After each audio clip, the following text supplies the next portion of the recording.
Welcome to this week's Carren's Couch. And you know what? I'm giggling because I've got somebody so awesome coming on the show with us today. This is a guy that I met, probably a year or 2 years ago. I don't even remember anymore because I've seen him so many times since then and we've become really good friends, and he's just awesome.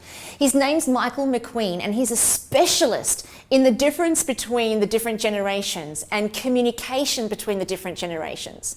So here's what drove me to get him onto the show. I put a post on Facebook a couple of weeks ago that I have a whole bunch of friends that are much younger than me, and they're really, really good friends. And I watch their posts and they comment on my posts, but I just don't get them. I don't get their posts. What the hell is a punchine kitten? What is it? And sometimes I just don't get their sense of humor. Sometimes I just don't get their references. And I'm reading their posts thinking to myself, what the? I don't get it. And I think it's because I'm so old. I think it's an age thing. And then I meet Michael, and Michael says, yes, Kazza, it is. It's an age thing and it's a generation thing. And now recently too, I've hired somebody who's 26. She's amazing, she's brilliant, she's so capable and so extraordinary, and I do not want to lose this one. She's brilliant, and she's got an amazing sense of humor, and her and I just get each other. So I'm thinking of all of these things, and I thought, well, you know what? I need to get myself an expert. I need to talk to the man who knows it all about the differences in the way that we communicate. So of course, who am I going to go to? Michael McQueen. Join me in welcoming Michael McQueen to the couch today, right here with you on Carren's Couch. Welcome, Michael. Welcome. Thanks for coming and joining me on the show. It's my pleasure to be here. Yay. I'm so excited about what we're going to be talking about today, because I think you're going to answer a whole world of questions for me and a whole world of questions for our audience. And I love that somebody has actually taken the time and the energy and put the attention into understanding the differences between the different generations.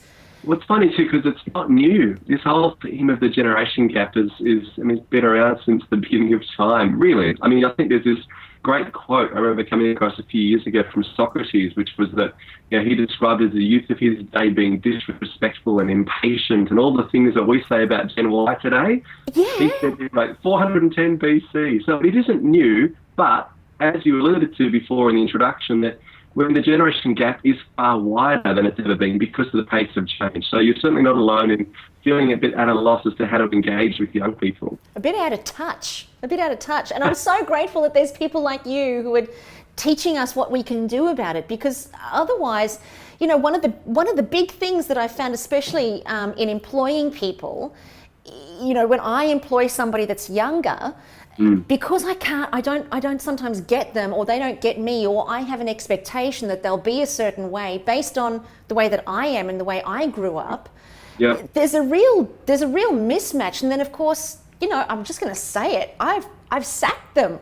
Yeah. Because and again, not unique in having those frustrations. And the old saying is so true. We don't see the world the way it is. We see the world the way we are. And True. So we've all got a paradigm based on all sorts of factors, like our temperament or personality style, certainly our cultural background, a religious background, but generational influences, we often overlook that. How the era we grew up in is so significant. And it is true that we are more a product of our era than even our parents. And so regardless of how a child is raised, the fact that they are raised in an era where their peers and the influences of their peers and pop culture and technology mean that they may be very different to the way they were meant to be raised, in terms of how their parents desired them to be raised.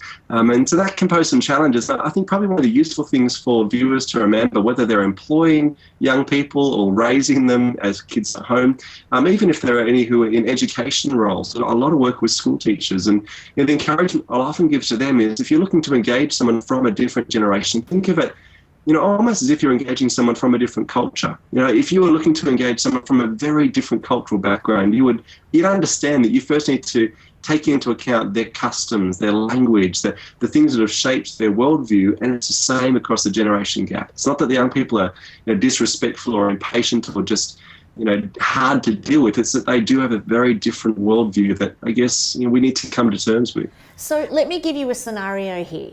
Let me give you a scenario. A girlfriend of mine hired somebody who was, I think she was about 19.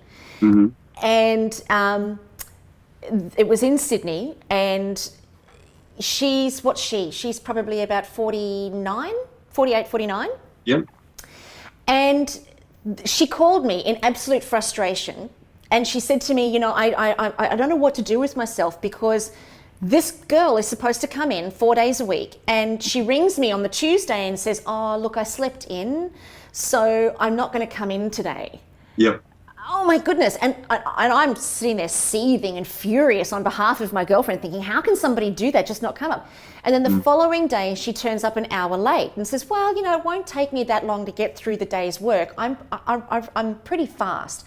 So I figured I didn't need to come in at 9, so I came in at 10.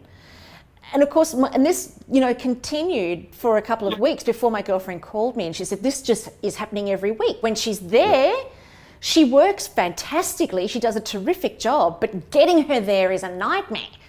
Yep. What the? Unusual. Probably the encouragement would be for an employer to realise, if they're going to get the best out of Gen Y, part of the question is, firstly, pick your battles. Which are the rules that count? So, for instance, if she was working in an office environment, yes, maybe rocking up an hour late, if the job's getting done and the attitude's there, because the attitude's a big part of it. They may say, well, I get the job done, but their attitude stinks. That's a different story. But if they're getting the work done, a lot of large corporations now are really focusing on basically being objectives driven. In other words, this is what you need to get done in your role. We're going to measure your performance, but we're less interested in whether you tick all the boxes that historically we measured. I mean, historically it was you be there at 9 o'clock on the dot, you leave at 5 o'clock on the dot, you do everything that everyone else is doing, and we're point you were there on time and you left on time. Now we've moved, the last 20 years we've moved away from that, saying, well, I don't really care whether you play by the rules, all about rules. If you're not doing your job, that's what counts. And so, one of the challenges would say, in this situation, if she's getting the work done well, in a manner that's appropriate, and maybe it's a case of picking the battle, because she may be there at 9 o'clock, but if what it does is really, I guess, put a dent in the motivation because she feels like she has to be there and there's no point. I mean, that's probably the biggest thing, is when the focus becomes all about the process and we lose sight of what the outcome is. The outcome is to get our job done. The process is just there to hopefully guide that to happen and support it. Now, if she's in a retail role and turning up at 10 o'clock means the shop doesn't open at 9 o'clock, different story. That's a different story entirely, because it actually does directly impact on whether you achieve the outcomes of the role. But in an office role, perhaps that's not as important. Do you know, so first things first. So somebody that's 19 is a Gen Y? That's right, yeah. So currently Gen Y 15 through to 33 are the Gen Y category. So anywhere in between sort of 31 and 35 will be in the border region, which is where I am. So they may officially be Gen Y, but they may, depending on how many older siblings they had, because that'll influence whether you're typical of your generation or whether you're a little bit older for your age group, right, things like that. So but within a few years of the border, you can sort of flex either way. And then somebody that's, say, 33 to what age? Well, so 33 to, it'd be the late 40s, the early 50s would be the Gen X group, and they're a much harder group to pin down in terms of being able to characterise them, and that's why they're called Generation X. Have you ever wondered why they're called? Well, where'd that come from? And that came from the fact that they were the undefinable generation, and so like in algebra, the unknown variable is X. That's pretty much where the name came from. So Generation X would be the next group, and then the boomers are the group born in the mid-40s through to the mid-60s. So they're the ones that in most cases are running the show right now. They're in leadership roles, they are grandparents, they're school teachers, they're nurses, they are, they're the ones who've got a lot of clout in society and own a lot of real estate as well. True. And so, the wars between boomers, X's and Y's are very interesting because they're fought on different battlegrounds and for different reasons. So that interplay is fascinating to watch. So that would be my nephew is a Y, I'm an X, Yep. and my mum is a boomer. Well, probably a boomer. She may well sneak into the generation just older than that, depending on when she was born. She was born in the up until the mid-40s. She'd actually be called the builder generation, is the name given to that group.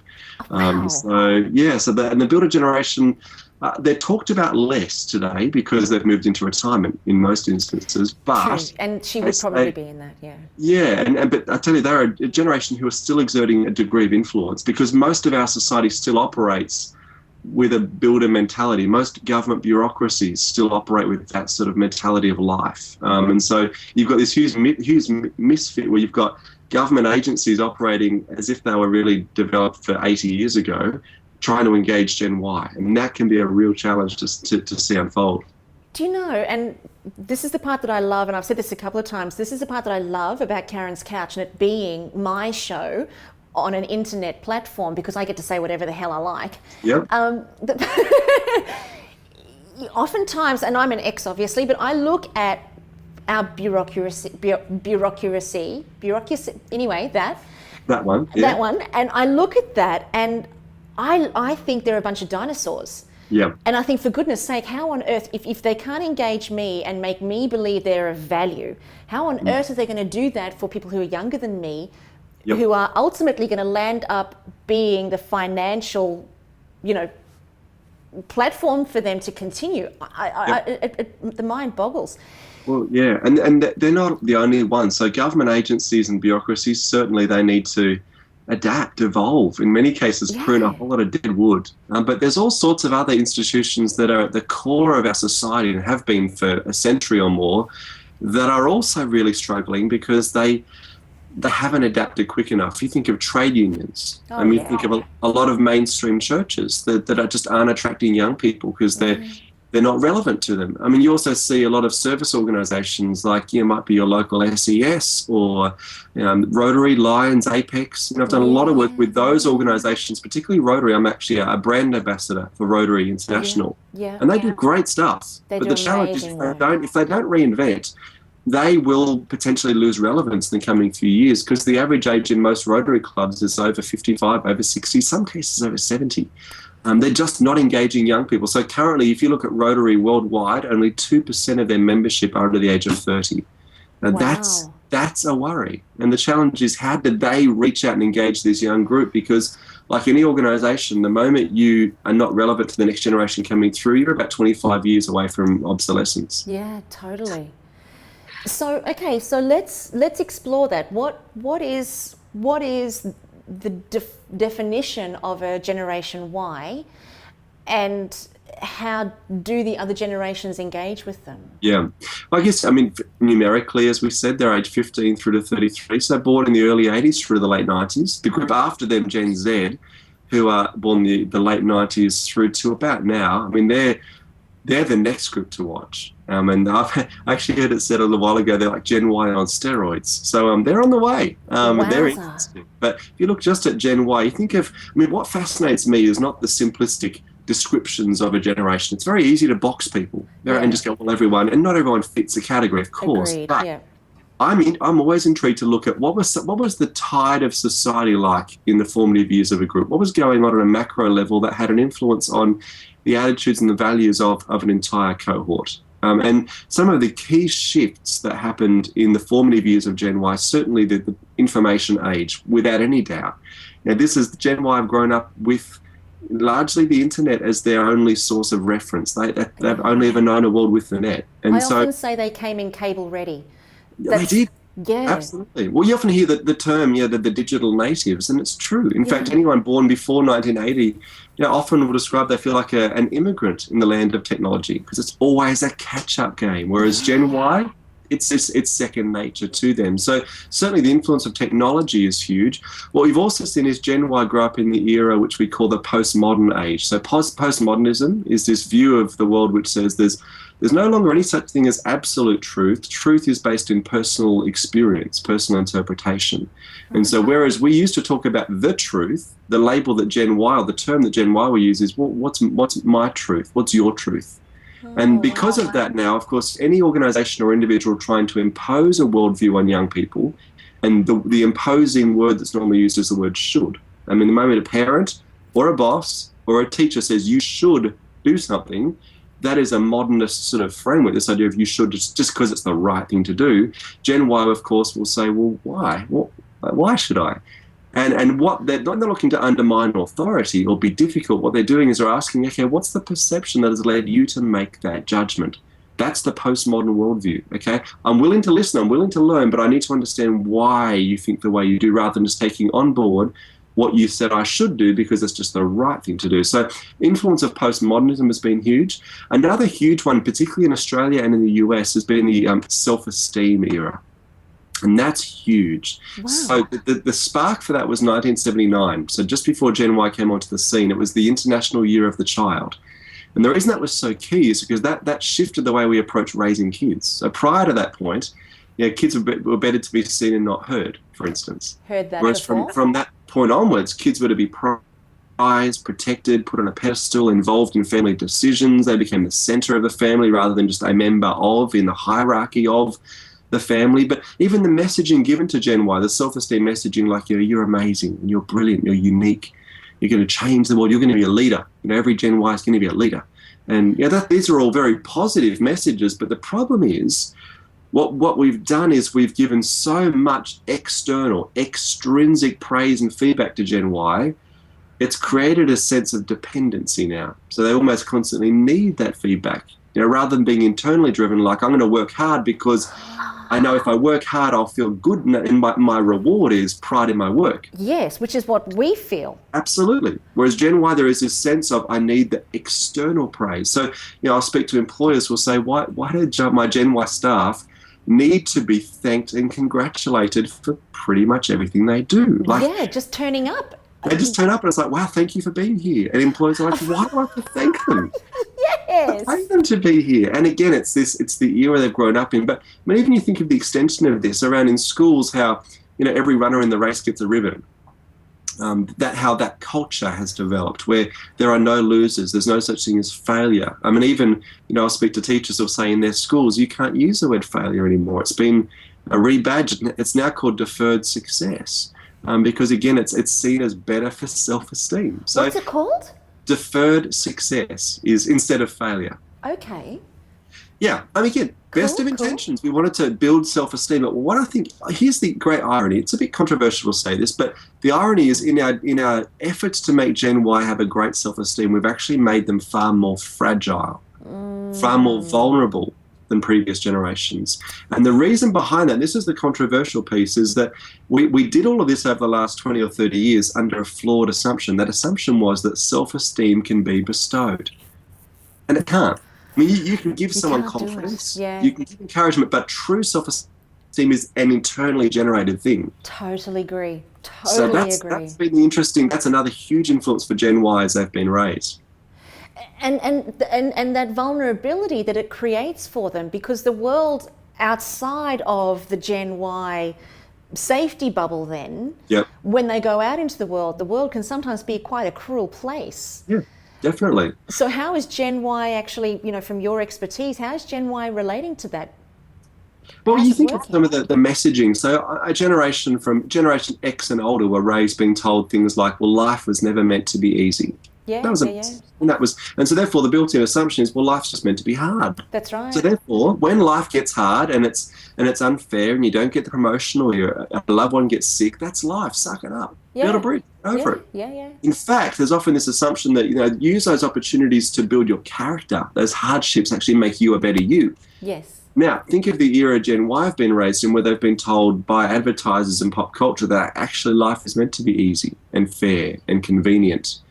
And exciting, so if life and work and relationships aren't always fun, what's wrong? It's almost there's this sense that, well, there must be either something wrong with the goal I've set, so it must be the wrong job or the wrong course or the wrong relationship, because if it was the right one, it'd just be easier than this. And second conclusion is if life is hard, then there must be something wrong with me. And you often see this in schools right now. This is the breeding ground for all the mental health resilience issues we're hearing so much about with young people. Yeah, and we've got a show coming up on that very issue with a professor talking about what's happening with teenagers and our kids from that psychological perspective, is that they feel like the misfits and That's right. what that's resulting in.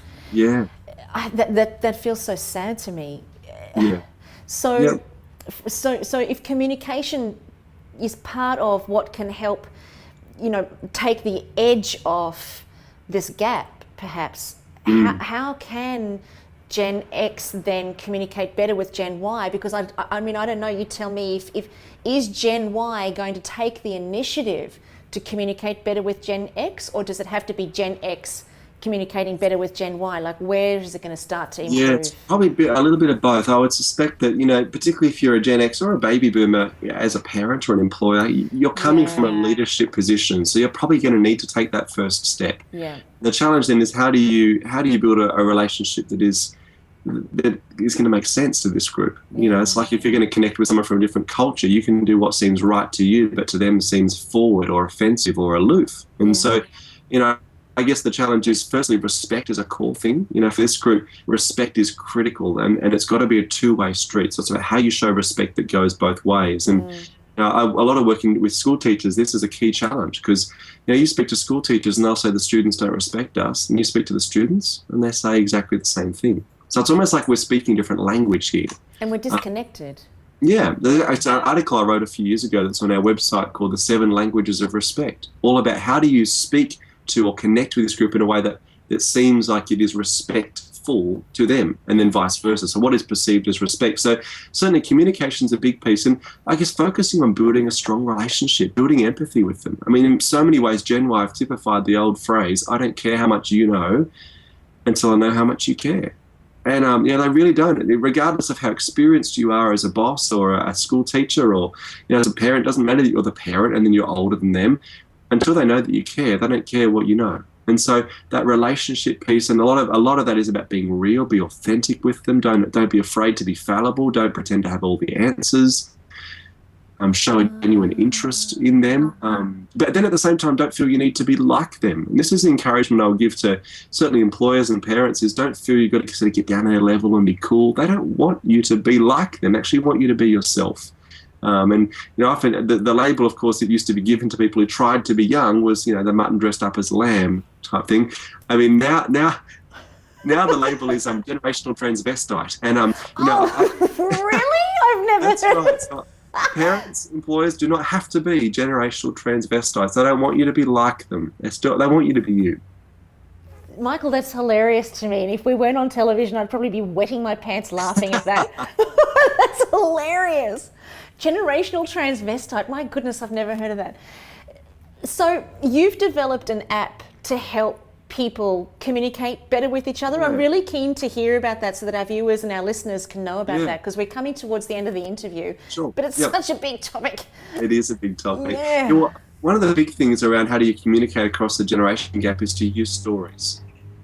Narrative throughout the centuries has always been the key way to pass down wisdom and experience, to teach craftsmanship, to preserve our heritage. And particularly within families, but even in workplaces, using stories with this group is critical, because as a postmodern generation, again, they don't care whether something's right. They're like, don't tell me it's right, show me it works. So whatever that lesson you want to teach them is, put it in the context of your experience. That's when the penny drops. So the app that we've developed is called Histography. So the website's histography.com. And basically the idea of it is it's an app that's got 190 questions that are question prompts designed to help a parent write down their stories, their memories, their experiences, by way of almost recording their memoirs to hand on to the next generation, so that I guess the next generation can learn from your journey. What you've done that's been great, the stuff-up stories as well, because that's what will resonate with them the most. So, because we did some research a few years ago and found that today only 4% of parents are actually writing their stories down to pass on to their kids.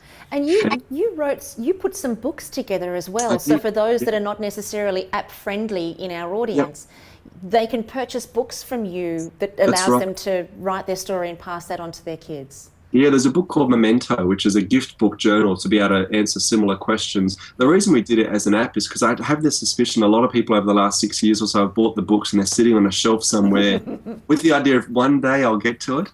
So the idea with Histography is you get an email once a week with 4 questions. So over the space of a year in bite-sized chunks, you can actually write your life story rather than it feeling very overwhelming, which it can.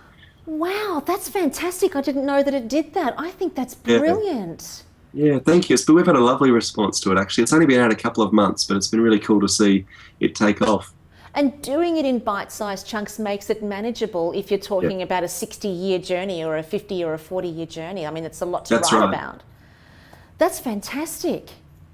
Yeah, thank you. Michael, I want to commend you on the work that you're doing as well, because I get your newsletters, and every time, and there are very few newsletters that I'll actually read, because I'm getting 400 or 500 emails a day. But I Yeah, always make sure that I read yours because it keeps me relevant to the extent that I can be, in terms of understanding people and humanity and behavior. And, I think certainly from this interview, what I've gotten from it is the necessity for respect yeah, as opposed to dismissive, because I see it a lot. And I talk to a lot of people who are parents and also employers. There can be a tendency to be dismissive because we just can't get through.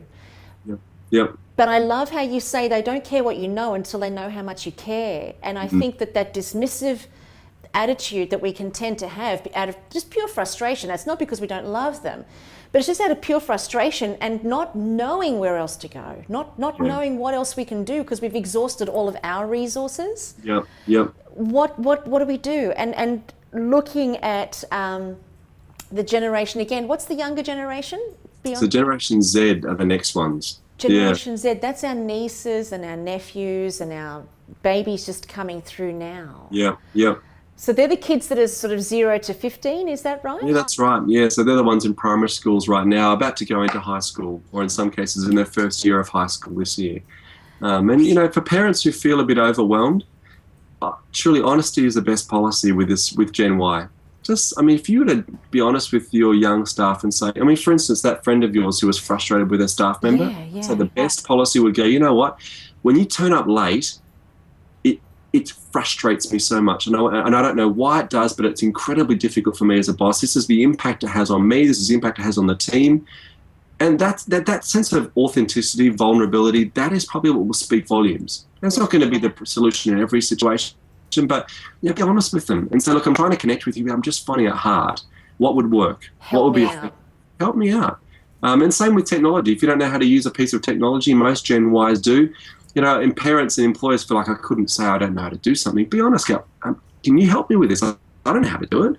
And the Gen Ys go, yeah, sure. There's that sense of, okay, now it's a conversation, it's a dialogue. And that's the best. Just be honest, be vulnerable, be yourself. And they've got Gen Y, they've got a finely tuned BS meter. The moment they get the sense that you're making it up or trying to put on a pretense, they sniff it anyway. They know what's going on. So just be honest with them. And they tend to, they're not ashamed or not afraid to show that they smell your BS.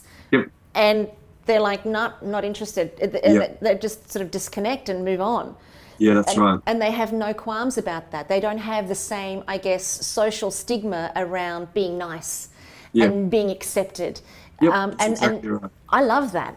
And Yeah. I think that's really something that needs to be admired in those guys, because we could learn a lot from them. That's right. And this is in terms of wrapping everything up, putting in a bow, every generation's got something to offer. Yeah. We've all got experiences and perspectives that, none of us is as smart as all of us. And so Gen Y, we can learn a lot from them. Gen Ys can learn a whole lot from baby boomers and Gen Xers too. Yeah. And I think the challenge is, how do we get together, have open dialogue so we can learn from each other? Because that's when the magic really happens. That's brilliant. What a brilliant interview. Michael, you're an amazing man. Thank God you're my friend. Thank you so much. Well, my pleasure. I'm glad to have been involved. It's wonderful. Oh, this has been brilliant. And I'm keen to explore the Gen Z, because I've got family at that, in that age bracket. Yeah. Well, I've got family and friends in all areas, and I know a lot of obviously our audience does too. So I'm keen to go down that path one day with you, if you'd be happy to come back. And there's another article on the website that might be useful called Ready or Not, Here Come Generation Z. And it's all about what's on the way. So that may be useful for a few of the viewers too. So what's your website for our listening audience on the podcasts? Sure. Yeah, the website is michaelmcqueen.net. michaelmcqueen.net. Okay, Yeah. so for all of our audience that's listening, that's where you need to go if you're listening to the show on a podcast. And for the viewing audience, the website is actually on the bottom and underneath this video. And really encourage you guys to subscribe, because Michael puts out brilliant newsletters and they're great reading, because the way that you write, Michael, is really engaging. It's sharp and it's fast and you get to the point really quickly. So it's terrific.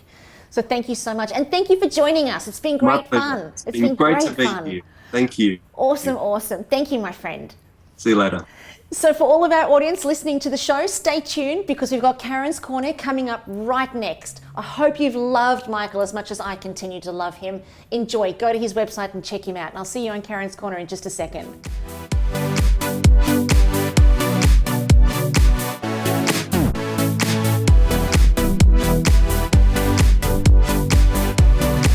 Here we are on Carren's Corner. And look who our guest is. It's Peter Audette.